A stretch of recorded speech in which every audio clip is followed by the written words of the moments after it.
کافی دیر پہلے کی بات ہے کہ ایک بادشاہ کو ایک مانگنے والی عورت سے پیار ہو گیا اور وہ اس کے پیار میں اتنا پاگل ہو گیا کہ اسے پانے کی ہر شرط کو منظور کر لیا،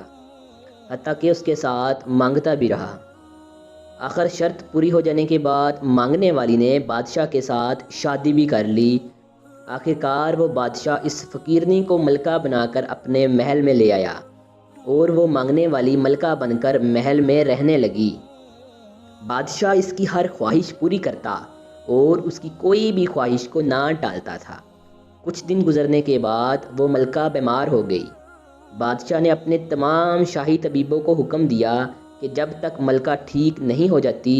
میرے سمیت کوئی بھی ملکہ سے دور نہیں ہوگا اور نہ ہی کوئی آرام کرے گا۔ اور پھر ایسا ہی ہوا کہ کافی دن تک کسی نے آرام نہ کیا۔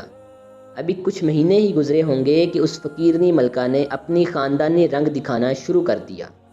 اور اپنی زبان چلانا شروع کر دی، اور اس بادشاہ کو جس نے اسے فقیرنی سے ملکہ بنایا تھا برا بھلا کہنا شروع کر دیا۔ وہ کہنے لگی کہ بادشاہ میرا خیال نہیں رکھتا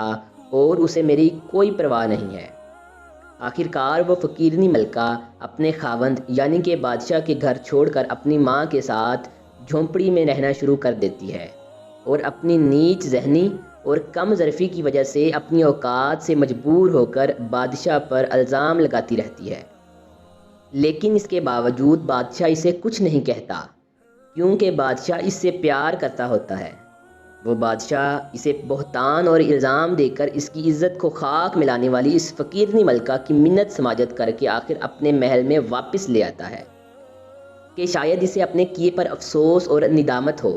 کیونکہ وہ فقیرنی ملکہ کبھی کبھار بادشاہ کے سمجھانے پر شرمندہ بھی ہو جایا کرتی تھی، لیکن وہ اپنی ماں کی سپورٹ کی وجہ سے پھر بھی بادشاہ کے سامنے زبان چلانا بند نہ کر سکی،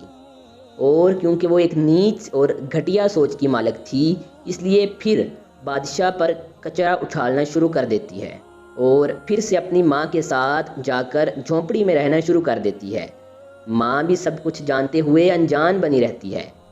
اس سب کا آخر میں یہ انجام ہوتا ہے کہ ایک تو بادشاہ کو اس فقیرنی کے ہاتھوں ذلت و رسوائی کا سامنا ہوتا ہے اور وہ فقیرنی بادشاہ کے پیار اور اس کے محل کے قابل نہیں ہوتی اور وہ اپنی ماں کی جھونپڑی میں ذلیل ہو کر ہی مر جاتی ہے۔